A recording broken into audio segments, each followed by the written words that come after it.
Welcome to the Pop Tower Podcast with your host, the man behind the myth, Peter Dawson, and the Soulful Lordy, James Bullock.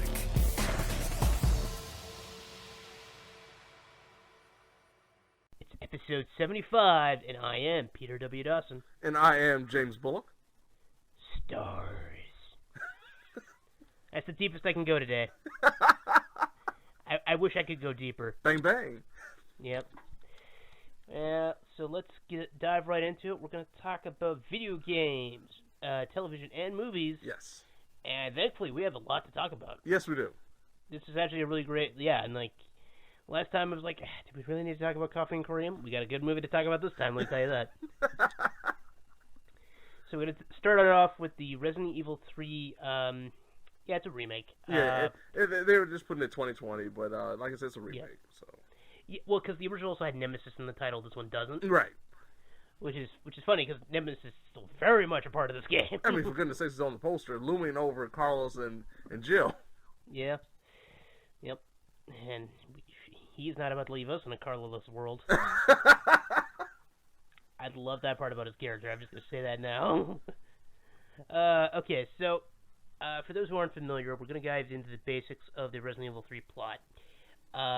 What essentially happens is, following the events of the first Resident Evil, Jill Valentine, for reasons that are still always kind of weird, is still in Raccoon City when everything's going to hell. Like, she's planning her departure. Yeah. But it's like, you can leave at any time that you want. You don't have to wait till a specific day. I think part of it, like they hint in this one, is that she's in self-quarantine. Okay, yeah. Like, so maybe she was worried she got extra infected. Because, like, Chris and everyone else is already gone. Right, exactly. So, like, but it seems like that's the implication, is she might just be more worried about being infected. Because, like, one of the main things they do is that there's a dream sequence almost right away. Yeah, in the first 10 minutes. Yeah, which is a little tedious, but hey, it happens. Where she freaks out that she's infected, and that becomes a recurring fear. They had to use that Resident Evil first-person view just to get some more work out of that one. Yeah, no, it works really well. Yeah. But this is definitely not a game you want to play entirely in first person. Oh boy. Oh no, that would be terrible. Yeah. And then after that, it follows the plot of the original game to a fair degree. There's quite a few glaring omissions, which we'll get into. But essentially, she is trying to escape Raccoon City while constantly being hounded by the new Nemesis. Trashbag Man. Yeah, Trashbag Man. The Nemesis, which is a new type of tyrant that Umbrella was working on, who is essentially programmed to kill members of STARS, which is what her the Special Tactics and Rescue Service. Which is amazing, just from an aesthetic perspective. Later on in the game, and this is not a big spoiler, I mean, of course, it's a laboratory sequence in a Resident Evil game. Yeah. And we see, like, the failed tyrant experiments. And you would think, just by looking at Nemesis, he would be a failed experiment. Mm-hmm. But yeah, like, I guess the intelligence compensated for everything else. Plus for his ugliness. Plus his chronic mutation. Holy hell. Yeah, because that was the thing, because Mr. X looked more human. Right, he just was gray and very, very large. Yeah, it's a little ridiculous that he's still a large man in a trench coat, but you're like, it's like, oh, it's someone from, a professional wrestler is just trying to be incognito and failing terribly. It's Mr. Adult Man. Yeah. Braun Strowman, did you shave your beard? I don't think I would recognize you without it. Yeah. And of course, one of the weird things that always kind of remains about Nemesis is, because there's only 2 members of STARS left in Raccoon City when he gets deployed. So it's like, and one of them is poor Brad Vickers, the cowardly guy from the first game, who in both games dies very quickly. Yes. So it just we know he has the ability to kill STARS members. It's just for some reason with him and Jill. Don't get me wrong, though, it is more intimidating to hear Nemesis, even in this version where he's less deep voice, just kind of shouting STARS. Yeah. Like that's kind of the voice difference, and I do prefer the deep voice myself. But I get that because the world is bigger, they want to have a louder, shoutier voice. Yeah. But I still prefer the original, I gotta say. Mm-hmm. Feels more haunting. It really does. Yeah, like, it's not like they changed it for no reason, I want to say, because there's some stuff it felt like they changed it for no reason. or well, maybe a reason that people will probably get upset about. But yeah, that's kind of the basic premises. Jill tries to get out of town, and she meets a Umbrella. It's so weird because Umbrella has their own countermeasure service, which are essentially mercenaries. Right. So they have a paramilitary mercenary service, and she meets Carlos. What's his last name? Oliveira, right? Mm-hmm. Who's very much got a different design this time, including just that fantabulous hair. Yes. Some people hate it, some people love it. No, I love it. I love the look the whole time. Yeah, it's funny. I've listened to more than a few people complain about it, but I've also heard a lot of people just praise that. Yeah, I have seen so many people mock it, and I'm like, this guy is somebody that I have no problem hanging around with because just with his hair alone. Yeah, he's a bit of a douche, but he's also to me, he charming. starts off as a douche. Oh my, Jill's reaction when he makes that stupid tall drink of water remark is entirely appropriate. I mean, he's one of those situations where he comes across as a guy that knows boundaries but doesn't really care at first. Yeah. And then he kind of grows like, okay, I respect you now. You have boundaries. I'll respect those boundaries. He's like a dog. He just needs to be trained a little bit, that's all. Yeah.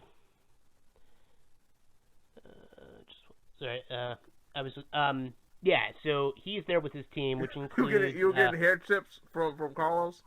Yeah. I wanted to double check, because it was blanking on the other members of the team, and it's MKL, Tyrell, and Nikolai. Yes. Really, 1 and 3 are the only ones that matter. Yeah. Well, no, Tyrell and I forgot about Tyrell. Yeah. Yeah, Tyrell in particular gets quite a bit to do. Yeah, Tyrell's that guy. He's that guy in every movie or every game that kind of voices what we're thinking the whole time, but does it in a great comic action adventure type of way. Yeah, and he's the guy you're like, oh, he's still alive. How did you make it this far? Yeah. There's one scene later on in the story. I'm wondering how in the world he'd make it that far. You know who he reminded me of, but I thought he was better than? Ooh. T-Dog. Amen to that. Yes. Yeah. That's exactly. I hate to say part of it's a race thing, but it is kind of a race No. thing. I mean, he's like that character. They figure out hey, he's a black guy. That's when he's one of the typecast parts of a black person in an action adventure or zombie flick. He really kind of is. He really is. You have those type of black guys in every zombie apocalypse situation. Yep. Of course, in this case, he's also a programmer, so he has more practical use. Right. He's sort of a hacker, I guess. Yeah, he's sort of a hacker in 1998. Yeah, 1998 hacker terms. So it's I can remote control the shutters. He knows DOS. That technology exists? He knows DOS. Yeah. Oh, man. And one more thing I want to point out, because they spend more time revealing the backstory of some of the mercenaries, including the one guy you meet who immediately dies. Yes. And it turns out he was in prison. Yeah. And he apparently murdered a lot of gang members. Mm-hmm. So he was some kind of casual psychopath, and he was still likable. And it's oh man, wonder what Carlos's backstory is. Sadly, we never get an answer to that. No, we just assume that he's a friendly guy that's trying to lend a helping hand. Yeah. We just assume. But now I'm wondering, he has a very, very dark secret that we don't know about. Yep. And yeah, so we get different degrees with the four guys. Because we got Mikhail, who's delightfully pragmatic. Mm-hmm. It's hard to tell if he's concentrating just because he doesn't want to drop his accent, or if he's just always this intense. But either way, he's kind of awesome. No. I think the final moment featuring him, that showed me he's just being very intense. And then there's Tyrell, who's good. He was good backup boy. Yeah. And Nikolai, who I swear to God is dumber in this game. Oh my goodness, yes. I hate to spoil anything when it comes to the story, but I have to say the final hour with him is absolutely atrocious. Well, what drives me nuts is they try to characterize him in a certain way, but they do so much overkill with him. His personality, no, this is how he is overkill. Mm-hmm. So it's both too much defines his character and also feels incredibly shallow for some of his later actions. Yes. which makes him come off as incredibly stupid and dumb, even though he's trying to be like, I'm the smart one. Right, he feels like a 1980s Cold War wrestling character. Yeah. That's it. Which is fitting, because his name is Nikolai. And then that's what makes it even more hilarious. Yeah. So, yeah, he didn't get the best translation. Like, Carlos got more characterization, and I thought that worked. Yeah. Like, he has a full arc. Like, Jill doesn't have much of an arc in this. Like, she's well handled, though. Carlos has a full arc, though, and, Tyrell's good for what he is. Right, and he's the second. He's the guy that's kind of like voicing, like I said, what we're thinking when we were watching Carlos act out. Yeah, and MKL, oh boy, is he awesome in this. Yeah. I wanted so much more. Oh, yeah, no, it's like, he's basically, I guess he's Russian. He's basically Russian Bill from Left 4 Dead. Yep. Right down to how he looks. Yes. Anyway, but yeah, no, so that kind of covers the characters that you need to know. Gameplay-wise, it's pretty much the engine, what is the engine from Resident Evil 2. Yeah, from the remake of Resident Evil 2, yep. But they very much kind of changed the style to try and capture how the original 3 went, because the original 3 Nemesis, you basically almost entirely play as Jill. Yeah. Yeah, and like it's more linear as a result, because it doesn't have the Resident Evil 1 or 2 advantage, where you have different characters going on slightly different paths, so there's slightly different stuff to do. Like, especially it doesn't have like the second run thing that you could integrate into 2. Yeah. Which does lead to a glaring kind of difference in that there's only really one way to play the game, and it's even more linear, which is probably going to frustrate some people who really like 2. Yeah, if you enjoyed the remake of 2 and kind of enjoyed the fact that you had all these multiple options of how to play through them, yeah, this is really lacking. Like, and the thing about it, that's how the first one was. I mean, the original Resident Evil 3 was. It wasn't the fact that you had these multiple characters you could play as. You could have these second runs. That this is the way 3 was built originally. Yeah.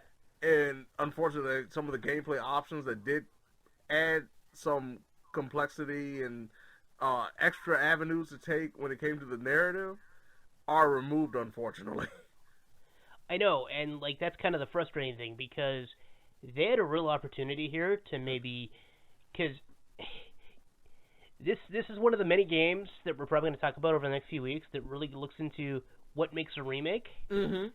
Because the important thing is, like, a remaster is just the original game with usually better graphics. Yeah, better graphics, maybe a little bit tighter controls, and that's about it. Yeah, like, they usually don't change much of anything.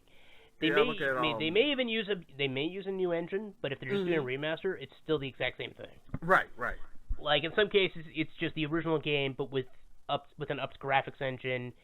In other cases, like, it's an entirely new game engine, but it still plays exactly the same. Like, I know the Crash Bandicoot set that came out, I believe they called it a remake, but, like, the actual code was based off of the original game. Yeah, no, it was essentially just a remaster. Right.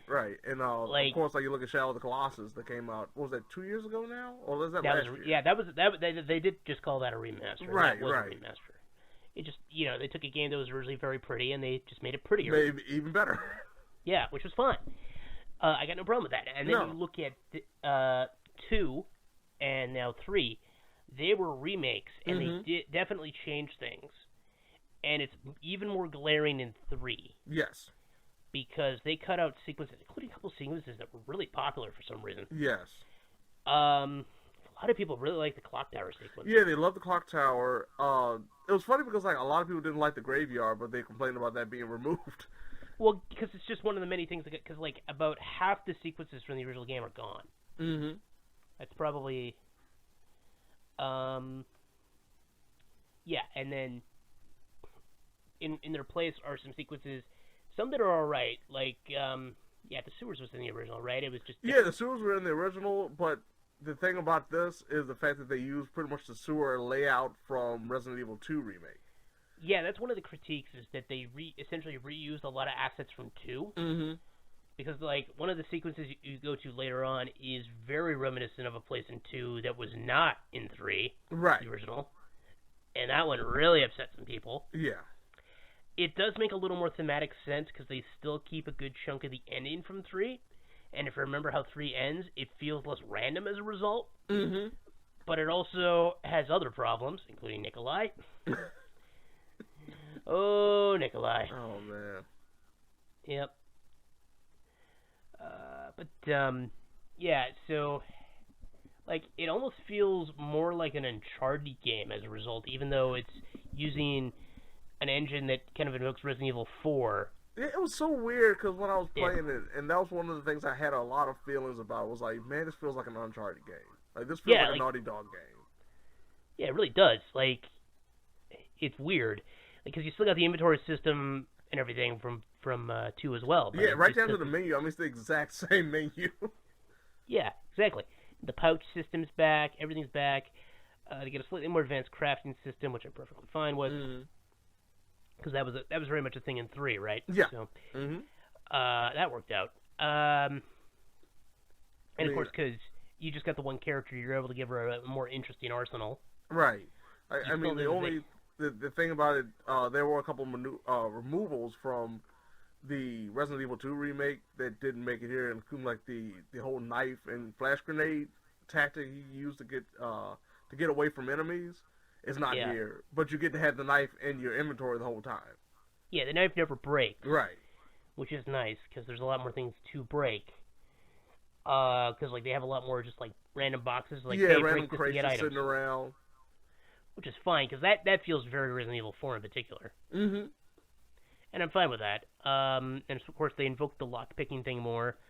So while there are some items that are disposable, and I'll tell you when you can get rid of them, the lockpick, of course, sticks with you for a good chunk of the game. Right, and there's and pretty much the only one that can use it is Jill, because Carlos is like a big section featuring Carlos with like a whole bunch of locks, and you can't do anything about them. Yeah, but then you can go back with Jill and actually get some useful items. Some of it ammo, some of it other things. Yeah, and like the gameplay is fine because it's still the stuff from 2. Right, just plus the dodge roll that it's kind of finicky. Like, that was one of the things that I was really looking forward to when they announced it, but then playing it, it was like, they could have worked on this a little bit more, tighten up the timing in the window for it, because it's never consistent. No, and it's really annoying because sometimes you can dodge roll only to immediately get hit after you do the dodge roll properly. Right. Like, I've dodge rolled away or to the left or right, and right when Jill pops up, that's when I get bit on the neck. So. Yep. Yeah, it's... Yeah, like, I think brass tacks, without even talking about the other elements of this game that really upset a lot of people. Yeah. Like, this one's okay, but it doesn't have the charm that 2 did, because, we've seen a lot of this already, and while there's some cool new stuff, it feels a little more half-baked. Yeah, and I think one of the main reasons for that, and I don't know if we're gonna bring this up, maybe close it out with it, is the usage of Nemesis himself. Yeah, you want to dive into that more? Yeah, because the fact is that Mr. X, big deal in the remake of Resident Evil 2. And for me personally, like, there were definitely moments where I was so paranoid about what I was doing, because once you hear those boots hitting the floor, you know he's coming near you. You had to be quiet. You had to be careful. You had to make sure you weren't shooting too much when you're in the Raccoon Police Department, because Mr. X would find you. Nemesis in this game is pretty much solely scripted to every moment that he appears. There's no moment of just walking around exploring and he'll just pop up. Like, he only comes out when the game dictates him to come out, which is the exact opposite, I think, what a lot of people expected to happen. I remember there was a big story not long before the game released that they were saying, safe rooms were no longer safe from the Nemesis. And I know a lot of people were like, oh man, how is this going to change the complete dynamic of the game? And that was actually not true. Yep. And there are actually rooms that you can hide out. I thought, when I saw the review of it, there's a shop that's locked that you can, of course, lockpick, enter, and Nemesis will stand and watch you. And I just naturally assumed that was only because the reviewers had gotten, the pre-release game, hadn't gotten the patch. Like, this would be fixed when you got the patch. No, I tested it out. He actually stands and just watches you. He doesn't try to come into the room. He doesn't try to come into buildings. And like one of the first and early sequences, which I can't spoil because it's been probably shown everywhere, including the trailers, when he breaks through the wall while you're going through an alley. That's like one of the first times he really shows up. And I'm expecting a long-winded chase, very similar to what would happen if Mr. X found you. And I just got around the corner, entered the room, and they had a little talking scene, and it was all over. Like, there were so many moments that I expected just like to be scared out of my wits, worrying about Nemesis showing up, like I did with Mr. X, and it just never happened. It figures. It's just, unexciting. Yeah, that was the most disappointing aspect to me. Like, I can deal with, because I knew they were going to use the same engine from 2, so I didn't expect too many major gameplay changes. I kind of didn't expect them to cut as much as they did. But even with that being said, like, the only thing I was really, really excited about is to see the modifications and the adaptation of Nemesis compared to how they handled Mr. X. And they just did not do a good job at all. Yeah. It's a shame, really. Yeah. It's the thing. This had a lot more potential. Yeah, it really did, yeah. I do want to comment on one other thing. Mm-hmm. Resident Evil Resistance. The multiplayer. Yep, the outsourced multiplayer. Yep, and it shows. Yeah. It was somewhat. It was definitely somewhat competent. Yes, it is. It's competent, but man, is it just like after you play a couple of rounds, you don't ever want to touch it again. Yeah. Which is a shame because it's especially neat because they included like some interesting antagonists. Mm-hmm. Because it's like Annette Birkin's there. Yep. Alex Wesker's there. Mm-hmm. Because I mean the whole premise is Spencer's there. Yeah, the whole premise is a 4v1 idea where one player plays as the scientist and sends out like traps and monsters, and the other 4 players are trying to escape whatever area they're in. And it's one of those things that it would be great if this game wasn't a Resident Evil game. Like, I look at World War Z, where that game came out, it was like a third-person Left 4 Dead clone.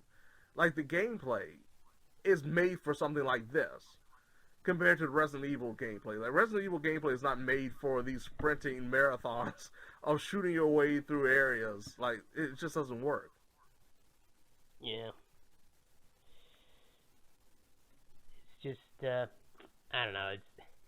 It's kind of symbolic of the game itself. It's like, is that a terrible idea? They just didn't really fully realize it. Which is amazing because I know they were saying that they were working on this pretty much simultaneously with Resident Evil 2 remake. So you kind of expected it to be just as polished and as fulfilling as the Resident Evil 2 remake, and it really isn't. It's a solid game, but compared to what happened, and compared to its predecessor, both the original and Resident Evil 2 remake, it just falls so far from the glory that it could have had. Yeah. Well, let's move on to some TV. On that down note, let's move on to something more upbeat. Yeah. Like a man... Better Call Saul. A man about to die in the desert. Oh, boy. Man. Every time you think it's like, oh, do I really want to watch Better Call Saul? Because I remember the show being kind of slow. Then you watch, like, especially later episodes of Season 5, and you're just like, this is the best thing. I am one of those people that the first couple of seasons, man, they were rough. They were... And it wasn't like there was bad acting. It wasn't like it was bad storytelling or anything. It was just one of those things that you're coming off of one of the most critically acclaimed television series of all time. And for good reason. Yeah. You kind of had these expectations, even compared to the first season of Breaking Bad. You still had these expectations of what to expect. And to me, the first couple of seasons of Better Call Saul just didn't have that.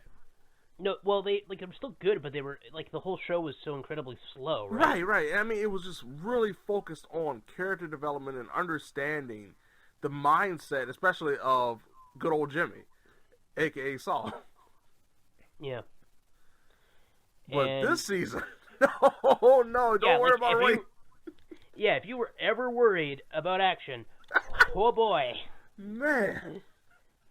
Like, this is very much we've gone too deep now. Yeah, like and not only from the perspective of just like the action, but the characters themselves, like they've hit that note now where we realize, we've just stepped in it big time. and there's no going back. And in classic Breaking Bad fashion, you know you're too deep when a Salamanca shows up. I'm just saying. Oh, ever man, meet a guy with the last name Salamanca, I might be a little inclined to be. I'm going Please don't to get me maybe involved turn in the away. meth trade. Maybe I hate to say it. I don't necessarily say I couldn't use the money, but I'd rather live. Yep. So for the we're talking about the 5th season of the show. So once again, we're following Jimmy McGill, who's slowly becoming Saul Goodman, the character we know from Breaking Bad. And he's very much at the point of transformation now, because he's getting more and more ingrained in the drug trade related to the Salamanca drug ring, and in particular, somewhat associated with Mike Ehrmantraut, the enforcer for Gus Fring, who we know is a major character from Breaking Bad and also tied to the Salamanca drug ring. Yeah. So as a result, things get crazy. And he's trying to balance his personal life, especially with his girlfriend, and small spoiler, they do get married this season. Yeah, his wife. Fiance, the quickly turned fiance into wife. Yeah. But here's the thing, and that's one thing I will note. The way they get married and the way it comes about, it's just so crazy. Like, it just fits perfectly. It's not a grand ordeal. It's not this long storybook love affair that you'd expect. No, they have a reason why they do it, and it's just this sheer desperation that you can only work with the characters that are involved. Yeah. It's, that's the thing, like, because there's so many good character scenes between Jimmy and Kim this season. Yes. Like, there's one that's, like, basically a one-scene, it's like 15-minute fight. Yeah. That's near the end of the season, but, it makes a lot of sense how they do it. And so we get this interesting thing, because we still got Mike, of course, being, like, the secondary protagonist, like, it's ultimately Jimmy's story, but Mike's a key part of that, and we see his own journey as he becomes more and more of an enforcer, has to get close to his family, and he's dealing with a guy. He was troubled in the death by, so he's trying to be, he's still, despite being seemingly the cold killer type, he's still troubled by some of the death. Yeah, he's really rocked, and we see it play out during some more wholesome situations that should be, and he's got PTSD, and it's amazing when you look at him, and especially when you think about how his character was in Breaking Bad, you would not expect that to be him. No, I know. It's very interesting to see the stuff that affects him, especially with one of the characters who died. Because it's like, really? That was the one, right? That really kind of like put a chink in your armor. Like, really, I'm kind of surprised. Yep. We still have I don't even know, like, he's essentially the last bastion of hope for the characters that they all hate, Howard Hamlin. Oh, man. Oh, man. One scene that I will spoil, which is so Saul, is a situation between Saul and Howard, where they have a little bit of a confrontation. And I just love, like, the overbearingness of Saul as he feels like he's winning the argument. And he pretty much proclaims himself as a god. Hamlin is really funny because, like, he's always a bit of a wiener. Yes. So he's never too sympathetic, but he is very much an ultimately reasonable dude. Like, he's a jerk. He's a jerk, but he's like one of those people that you look at like, of course he would be a jerk because that's his profession. But he doesn't necessarily do anything that would make or warrant some of the actions that befall him, courtesy of Saul. Yeah, it just reminds me of whenever John Hamm plays a villain, like, and he's playing the villain, you just kind of look at him and even if his character hasn't really done anything bad, you just kind of look at him like, I don't like you. Yeah, he's like, you got a punchable face. Yeah, no, it's like I know you're the antagonist in this scene, even if you're not necessarily a bad dude. If you're not doing something bad, I still can't like you. Yeah. Yeah, which is kind of, like I said, it's kind of a shame, because, like, he's really not that bad of a guy. No, there's a scene very late in the season where he's talking to Kim, and you're looking at him, and he's like, yeah, he's just such a dweeb, but he's actually very reasonable in his statements. I know, that's the thing. It's like, well, everything you said was technically correct, but you're such a dork. I'm just gonna... It was coming from you. Like, How many lowly, colorful forms insults can we give this guy? Oh, man. Yeah, and then, of course, Nacho's still around. Yeah. Oh, poor Nacho. Yeah, he's one of those guys that just nothing's working out. No, to the very end, even when he thinks something has worked out for him, it still didn't work out. Yep. I'm shocked he's still alive. You know what? Coming off of the season finale, I won't spoil exactly what happened, but I just naturally assumed he would not live after that. Season 6, he may finally die. He's got to. He's got to. Because, even if he doesn't die, even if he ends up with, witness protection or something, we know he's not around at Breaking Bad, right? Exactly, yeah. There is an interesting mystery there of this character who very clearly is in the path to be killed, but will he be killed? Yeah, I mean, and that's one of the more interesting things in the aspects when it comes to the series is how it connects to the universe of Breaking Bad. And you said, you look at Kim, you look at Lalo, you look at Nacho. Yeah. You have these great amount of mysteries coming into, because this is supposed to be the final season coming up, right?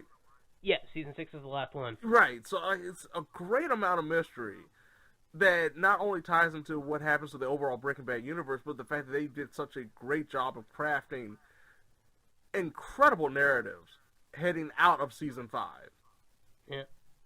Oh, I know. You can really see how the next season is going to be the last one, and it's really because the only characters we know live are Mike, Jimmy, and Gus. Right.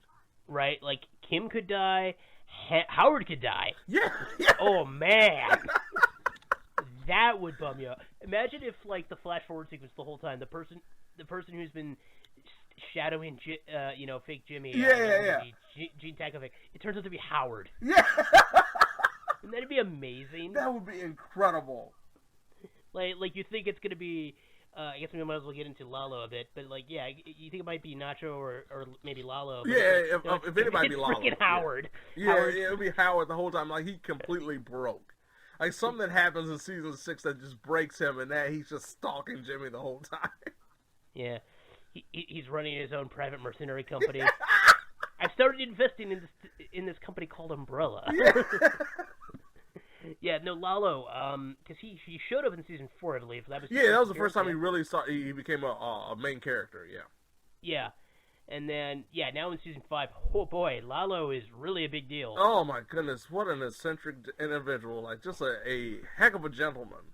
That, once again, like you said, the Salamanca name, they give you that smile, and you feel so confident and good about being around them, but you always know they're psychopaths. Yeah. And this is a guy who hasn't done a lot of English television. Really? Yeah, the only other thing he was really in was Sense8. And I'm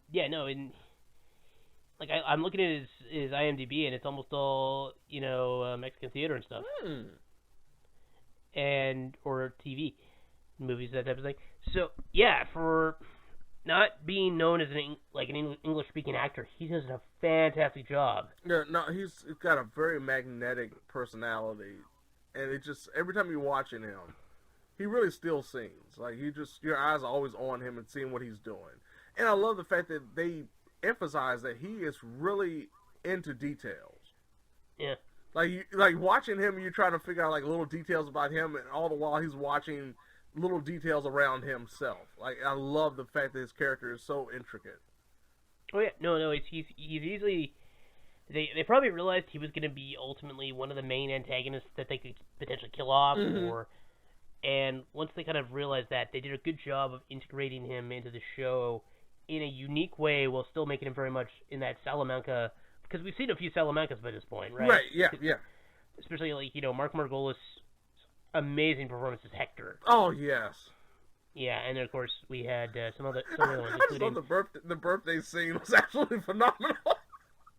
Yeah. Oh, man. I love Mark Margolis. Yes. But yeah, no, Lalo's fantastic. And, kind of, later in the season, especially, when we got some of the more ambitious episodes that were also very minimalist. Because because that's when we get the really long argument. That's when we get the proposal.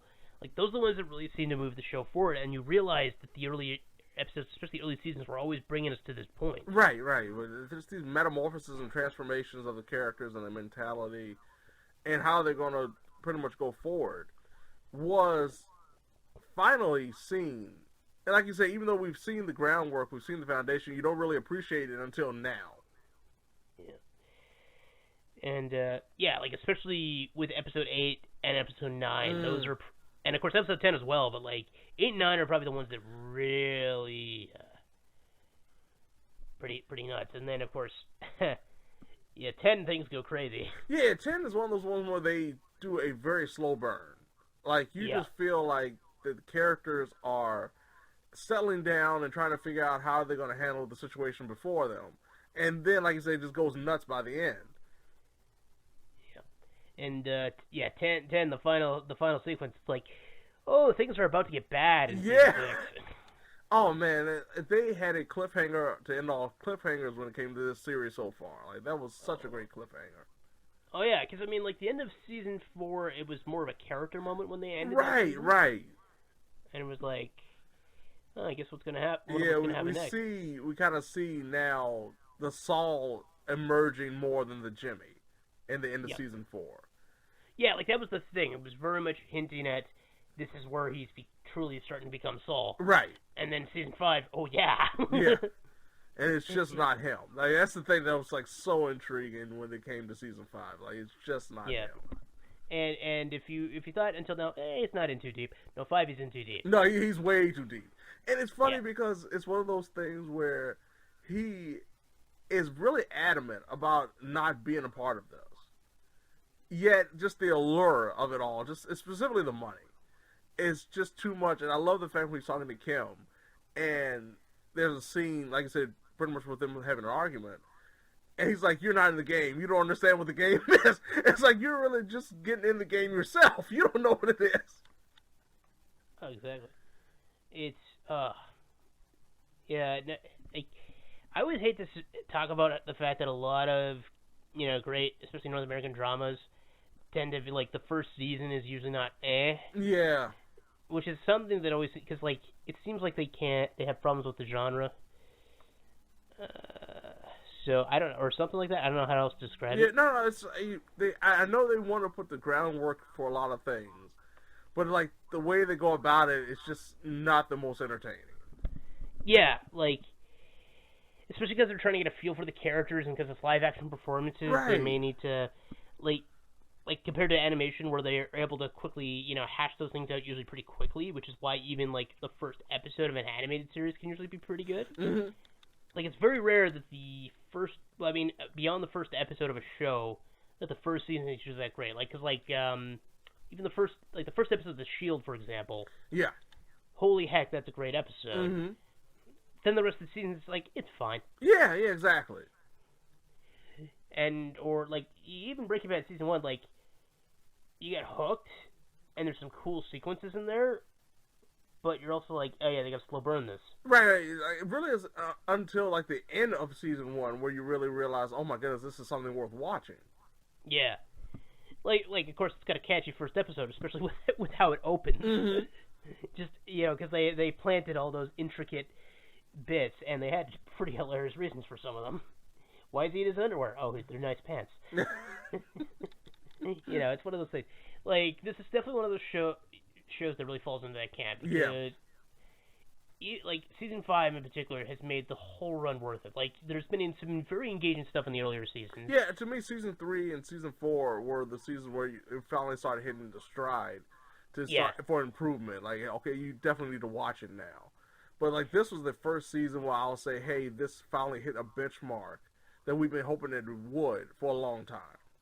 Yeah, like, season 3 with the court drama was really great. Mm-hmm. Season 4 was maybe a little weaker, but not by much, because, like, at the same time, you're really getting more into the cartel now. Exactly. And then season 5, we even see the DA pop up. Yeah, oh, man, that was such a treat. we have to slip that in, because, of course... A couple of characters from the original series do make a cameo appearance. Yeah, oh, that was so cool. I thoroughly enjoyed that. I popped for that one when I saw it. Yeah. So, Yeah, it'll be interesting to see where Season 6 goes. Yeah, they have definitely hooked me leading into Season 6 that I'm excited to see how it all plays out now. Like, I was excited just for the sense of, hey, I wanted to see how it plays out in correlation with the Breaking Bad universe. Now I'm looking at it, I'm excited to see how Better Call Saul wraps up. Period. Absolutely. Yeah. Yeah, even without the whole flash forward thing that's right. Like, giving you an extra... For me, it's like it's not even about it being a part of the Breaking Bad universe. Now it's just like us being a part of the show. Period. And man, that cameo at the beginning of the season with our boy Yeah. Robert Forster. Yeah. I feel real sad again. I was gonna say, man, I can handle it. Oh actor. man, that was great. That was great. Yeah, so I guess we'll roll on to our final thing. Yeah. This is an interesting... You got a sandwich here going on of mixed feelings. Yeah, like, this one is pretty easy to praise in some respects, for sure. We even kind of talked about this a bit just last Sunday. Mm-hmm. So we're going to talk about Mortal Kombat Legends, Scorpion's Revenge. Yes. Which is very interesting. Because now the Mortal Kombat story revolves simply around Scorpion. Yeah. Well, I want to get into this because this is really fascinating just from a background standpoint. Because it's done by Warner Brothers Animation. Yes. And very much in the style of the animated DC films they've been doing. Like the straight-to-DVD stuff. Yeah. And they've got some good ones. One of my favorite stories of all time that they've done is they did Superman versus the Elite. Which is easily one of the best DC films ever done. Right. Because, like, it's very, like, anytime someone says Superman is dumb, I point to that freaking movie. Because to me, that's one of the most definitive Superman stories of all time.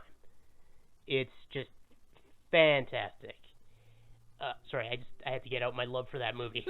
Because, like, the original story is pretty good, but, like, it has a few issues. Like, very minor ones, I want to say. And I think the movie does a good job of addressing those issues, especially since it has a longer running time, and it uses that running time well. Anyway, so Mortal Kombat Legends, yeah. So it's a traditional animation, but it's an adult martial arts film essentially. Yeah, like, that's how they credit it on Wikipedia, and that's accurate. Because oh boy, they go full. They went full MK. Yeah, it's. Like, it still feels a little censored, if that makes sense, but it's really not. You know, it's not censored, it feels cartoony. Like, and the way I go about that is, there are certain moments, very early, actually, where we see, like, decapitations, just full-blown bodily mutilations. And the way they kind of frame it and animated it, it looked cartoony. Like, with the eyes and everything, it just looks like it's a goof. It looks like Mortal Kombat, essentially, in that you're not supposed to take this too seriously, but it's still grotesque. Yep. Anyway, so we should probably... So the plot is essentially the plot of Mortal Kombat 1. Again. But... Not really. Like, we had the points. We had the skeleton. Yeah. But they definitely took some, liberties. Oh, they took some liberties. Yeah. Oh, yeah. So, one of the big things is, like, because it's supposedly revolving around Scorpion, and it kind of is. No, it does. It does. It does initially. Yeah, it's weird like that. Like, so it follows him as Hanzo Hasashi, the member of the, was it Shirai Ryu? Yes. Yes, that's right. Yeah. Yeah. And, they get attacked by the Lin Kuei, who slaughter his people. And of course, this ties into the plot of Mythology's Sub-Zero. Right. Where, this right here, what you're talking about right here, is pretty much like complete, canonical Mortal Kombat lore. Like, they did not tamper with that at all. No, that's all true. And then it becomes Spawn. Yeah. As the Sorcerer Quan Chi. Like, this, like, more so than ever, the parallels between Scorpion and Spawn are laid bare here. Yes. Like, it's very much, hey, you want revenge? Cool. Now you're Scorpion. Yes. Excellent. Do my bidding, and you will get your family back. Yep. So Quan Chi, the noble sorcerer who helped Sub-Zero do the murder. It's like, no, Scorpion, you're my boy now. Yeah. I didn't reveal that I'm working with Sub-Zero right now because I'm trying to get what I need. But, just forget about all that. Just come in and help me win this tournament here. Yep. But don't worry, I'm not lying to you. I'm not just lying to you. Yep. And then all of a sudden, we just get the typical combination of Johnny Cage, Sonya Blade, and Liu Kang trying to gather up, and Liu Kang gets basically no characterization. Oh my goodness! And I love the bait and switch when it comes to him being the chosen one. Yep. Good grief! But he's there. Yes. Johnny Cage gets a bit of characterization because they actually play him up as being more washed up in this version. Yeah, I appreciated that because now we definitely have a reason as to why he would join. He would go to China in his mind. Yep. To take part in this. McHale. Oh yeah. Sorry, I had to slip that in. It's just Joe McHale leaning into the fact that he's more of a douche in this one because he's more of a broke loser. Yes. And I'm like, okay, yeah, Joe McHale was a good casting choice for this. No, he did an excellent job. For me, he was the most entertaining part of the whole movie. Oh, yeah. No, yeah, he's very much on point. Because, Joe McHale, his comedic stylings do naturally lend themselves to animation anyway, so... Mm-hmm. And then Jennifer Carpenter was actually a decent Sonya Blade. Yeah, I thought she did a very good job of what she had. It's just, she didn't have that much, and... No. Oh, my goodness, the character design. Yeah. I hate that. That was not... Oh, you hate... Wow, okay. No. I thought it was like, not my favorite. Oh, okay, go ahead. No, I hated the design. It looks terrible. Ooh. Just savage. Yeah. No, I know I saw a lot of people complaining about Katana's, but I was like, okay, Katana's not too bad. Like, I didn't have that much problem with her design, but Sonya's. No, I just did not care for Sonya's design at all. Yeah. So, another twist is, hey, Jax is here. Okay, now we start to... now we get to the lore tampering. Like, my God, we've already had so many different versions of how Jax loses his arms, but they put it in the plot of the first game now. Yes. That's way too early. That was the first thing that got me pissed off. Was the fact that they said Jax's arms get ripped off before Mortal Kombat 2. That's I know. That's not how it works. Now you're messing with the canon. I do like who did it, though. Oh, yeah, no, I'm fine, because then it also played into the final battle. But beyond that, why couldn't we find someone else? Why did it have to be Jax? Yeah, it could have been Kintaro in 2. Right, and that was another thing, too. It was kind of like they gave you the belief, Sonya was going out on the mission on her own.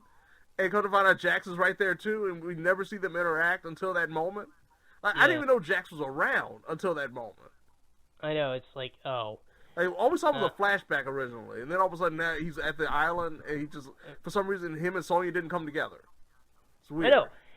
Yeah, it's like, and I get that they integrated Baraka, because they did that in Mortal Kombat 9 as well. Yeah, no, I have no problem with that one. Yeah, so, okay, here's the thing. We assume that it's Baraka. It's true. Because, we know that the Tarkatans are like that. Majority of them, they all look like that. They never specifically say it was Baraka, so I have no problem with them saying that it wasn't Baraka that had to fight with Johnny Cage. Right. And we did clearly see it was a reptile-like dude that Sonya took out. That reptile, however... He's very much dead, but there's been more than one reptile, so I think we can that. So that's another one we can kind of give a pass to. So I'm not going to say that, Reptile and Baraka showing up in this was a detriment to the overall lore when it comes to storytelling. Jax, the whole arm rippage of Jax is a different story, though. Yep. And then, meanwhile, Kano, oh boy. Oh man, Kano and his mohawk. And Kano and his goons, but don't worry, Earthrealm's mightiest warrior, Spawn, kills them all. Yes! I'm sorry, it really feels... I know Scorpion, this really bugs me.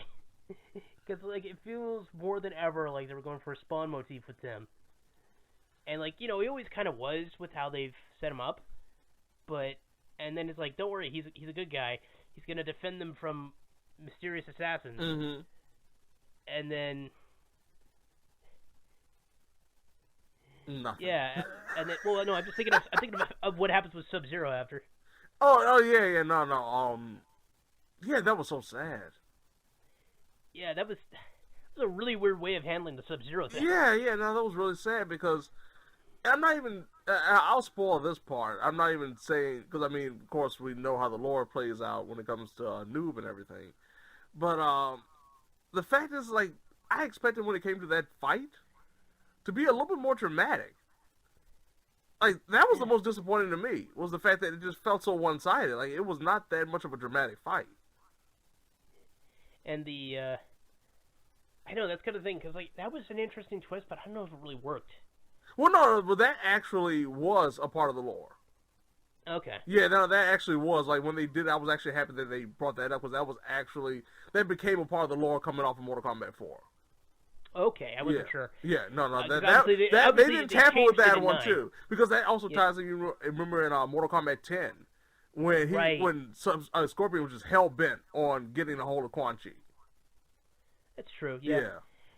And then, yeah, the ending though to the tournament. Oh boy! Oh my God! But that was kind of dumb. Oh man, I had like flashes of the original live action Mortal Kombat. And not for the better. And not for the better either, yeah. I mean, granted, Scorpion and that, like, oh man, yeah, Scorpion. This is the part where they really try to make the movie about Scorpion more than ever. Yes. Because, like, we already had, like I said, we had some characterization for Sonya. We had pretty good characterization for Johnny Cage. We had basically no characterization for Liu Kang. No, I love the fact, like I said, it's the bait and switch with Liu, and then, like, at the very end, they tell you, like, what's your purpose? Like, why did you even bring Liu here then? I know. Like, this is the problem. Like, I think it was a mistake to decide to retell the first tournament, but make it all about Scorpion. Right. Like, they should have just tried to tell something more original or something. I don't know. Like, I love the fact too that Raiden, who of course is a playable character in Mortal Kombat 1, they make a big deal like, oh, he's an elder god, so he can be involved in the tournament now. Yeah, that always seems to happen. Yeah, so weird. Like, that happened in 9 too, right? Yeah. And then one of the few times he did fight, he killed a dude he wasn't supposed to kill on like his first time. It's like, you weren't supposed to do that. Now the universe is gonna get mad that Johnny Cage is still alive. Yeah. Hey, but Johnny Cage had one of the best lines of the movie when he called him Lord Raymond. Oh yeah, I forgot about that. That's very much a Joel McHale joke too. I wonder if that was scripted or he ad-libbed that. I hope he ad-libbed that. That was awesome. That was great. Yeah. But yeah, no, like, we complain about this a lot because, like, this is very much a movie that, like, goes lore heavy but then changes things. So right. That will annoy you. Which is hilarious considering some of the stuff we've been talking about from remakes and video games and stuff. I know. Because it's another remake, but it changes things, and some of the changes are honestly kind of silly. Yeah. Like, especially the climax, but in general, it's still a pretty enjoyable film. I think it's one of those films that if we didn't have so much established lore already, I remember you said it, like, if you were a newbie to the Mortal Kombat franchise, I think you would enjoy this a lot more than somebody that has played the games and watched the movies for so many years. Oh, I was looking at the thing. The red band trailer for the movie was released the same day that the trailer for Mortal Kombat 11's Spawn guest character was released. Wow! So that is appropriate. I didn't even think about that because I forgot that Spawn was the new guest character. Yeah, he's the latest of the Combat Pack 1. Yeah. Which I actually do enjoy playing with him. I know a lot of people talked about how sluggish and underwhelming it was. I do really enjoy playing with Spawn on Mortal Kombat 11, so that's good. I really didn't care for him. I didn't really care about him being a guest member, but I do enjoy playing with him. That's good. Yeah, like, it's, I don't know. No, it's a solid movie, like you said, that would really appeal to people who have no real prior knowledge of the lore and the story. Yeah. And it's kind of like, see the gratuitous violence of Mortal Kombat, especially when it comes to video games and kind of being satisfied. But for people like us who know the lore, who know the story, who know the characters, who know a lot of the interactions, it just feels like, man, you really are messing with stuff unnecessarily. it's like you just can't win. It feels like 'cause, right. Like, we get one that like really shows the violence, which is something that the '95 movie didn't do. Or the as I noted Sunday, the 3D animated movie that came out right before it. Oh yeah, that thing was awful. Oh, that was so bad. I still remember going to the video store and being so excited to watch it and just being amazed, even as a 10-year-old kid, how bad this is. Yeah. And yeah, it had still a less interesting rating. Oh. Like if Mortal Kombat Conquest Raiden is stupid, and a lot of the more recent interpretations have him being fairly generic God. Right, I always love just Christopher there. Lambert's, like, he's all powerful, but at the same time, he's like, yeah, I don't know everything. Yeah. Like, one of my favorite bits of his. He has a sense is of at the end. humanity to him. Oh, the bit at the end where he's just like, bet you knew. Oh, Raiden, I bet you knew it always would all turn out this way, and it's just like, I didn't have a clue. Yeah. And of course, the bit where he's like, the fate of humanity lies on you three, and then he just starts laughing. Laughing like apologizes. Like he's got that delightfully twisted sense of humor. Like, I so wanted to recapture that Raiden. Right, that was the lately. best example of Raiden that they ever produced from a beyond the game perspective, and even to a certain extent, a lot of perspective when it comes to the game itself. Well, I know, because like I said, most of the time in the game, he's more of a stick in the mud. Yeah. And the other, and like if they're not emulating that, we get he's one screwing from stuff up. Yeah, the Conquest one where he's just like, I'm just gonna go and sleep with a human woman because Yeah. I can, get drunk because I can. I'm like, it's maybe a bit too much. No. Raiden wouldn't think this way. Nope. Still, what remains is like this movie. I wouldn't say it has no reason. It has a reason to exist. Yeah, no. It's not a bad little tie-in and spin-off, but it could have been so much better. Yep. That's pretty much what it comes down to. Yeah. So as before, we're gonna be still doing episodes pandemically. You know, got to acknowledge that for historical purposes. Oh, so, yeah. On the off chance, episode 76, for those who decide to go back and listen to some old ones, ends up being a little weird because we got to figure out what else we're going to talk about. That's why. It might. I'm going to talk to Peter after this, but it might be one of the more different episodes we've ever recorded, considering one of the subject matters of what we're going to cover. Yeah, honestly. We'll get into that, but next time we are definitely going. I will mention what we're going to talk about next time. We're definitely talking about Final Fantasy VII Remake. Yeah. So we'll see how that goes. But yeah, and I think we'll sign off from here. You know, that's the episode's fatality. I think I was tempted to do a cheesy voice for them, like, you know, it's funnier just to casually say just fatality. say it casually. No, that was perfect. Yeah, exactly. And that was the fatality. And so we will see you next time. And, you know, as always, be safe, be healthy, social distance, all that good stuff. Mm-hmm.